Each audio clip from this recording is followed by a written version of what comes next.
Imagine a world where innocence is shattered in the most unthinkable way, where the very fabric of childhood is torn apart by an act of unimaginable cruelty.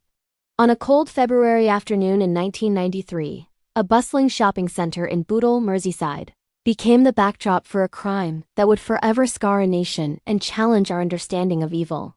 This is the story of James Bulger, a 2-year-old boy whose life was brutally cut short, and the chilling events that led to his tragic end. Before we delve deeper into this harrowing case, please take a moment to comment, like, share, and subscribe to the Calendar of Crime so you don't miss future episodes. Your support helps us continue to bring these important stories to light. On February 12, 1993, 2-year-old James Bulger was enjoying a shopping trip with his mother, Denise, at the New Strand Shopping Center. It was a typical Friday afternoon, filled with the mundane activities of daily life. However, this ordinary day would soon descend into a nightmare. While Denise momentarily let go of James's hand to pay for some items at a butcher's shop, her son vanished. In those fleeting seconds, James was approached by two 10-year-old boys, Robert Thompson and John Venables, who, unbeknownst to anyone, had been playing truant from school, and were already engaged in petty shoplifting. CCTV footage from the shopping center captured the chilling moment.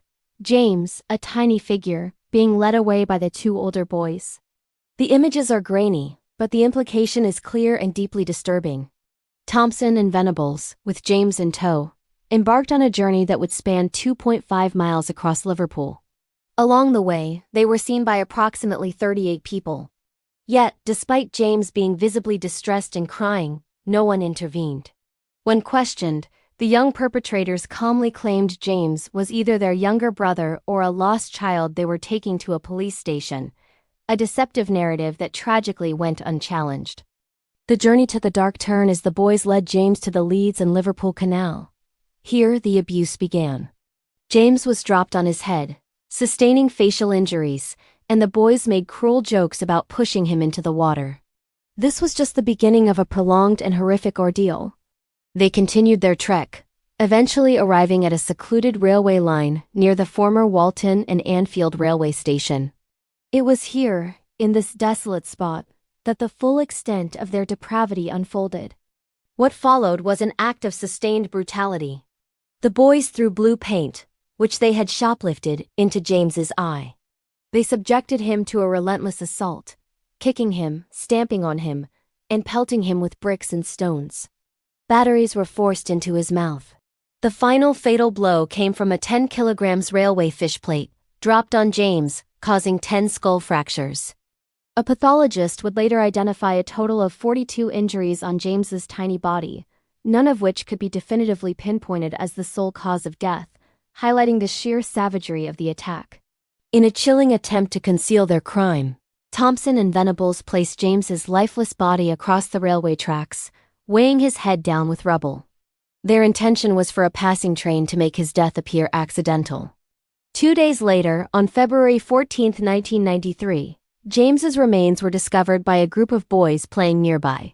Forensic examination later confirmed that James had died from his injuries before being struck by the train, a testament to the horrific violence he endured. The investigation that followed was intense and emotionally charged. Initial suspicions included sexual assault due to the removal of James's clothing and specific injuries, though this was later disputed by the perpetrators. The low-resolution CCTV footage from the shopping center became crucial evidence, showing the two unidentified boys leading James away. The breakthrough came when a woman recognized John Venables from enhanced images broadcast on national television, recalling seeing him and Robert Thompson truanting in the Bootle area. This led directly to their arrest. Forensic tests provided irrefutable evidence. Blue paint from the shoplifted can was found on the boys' clothing and matched the paint on James's body. Blood on Thompson's shoe was DNA matched to James. A pattern of bruising on James's cheek corresponded to Thompson's shoe.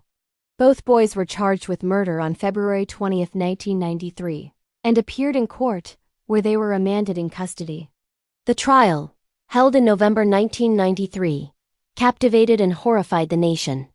Thompson and Venables were found guilty of abduction and murder, becoming the youngest convicted murderers in modern British history.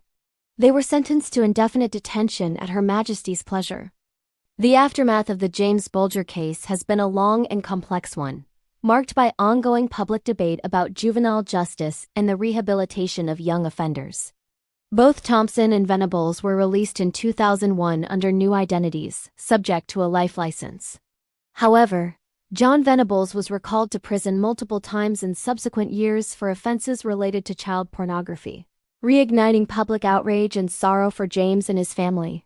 The case continues to resonate, prompting profound questions about childhood, culpability, and the nature of evil. Thanks for watching. Please comment, share, like, and subscribe for future episodes from the Calendar of Crime.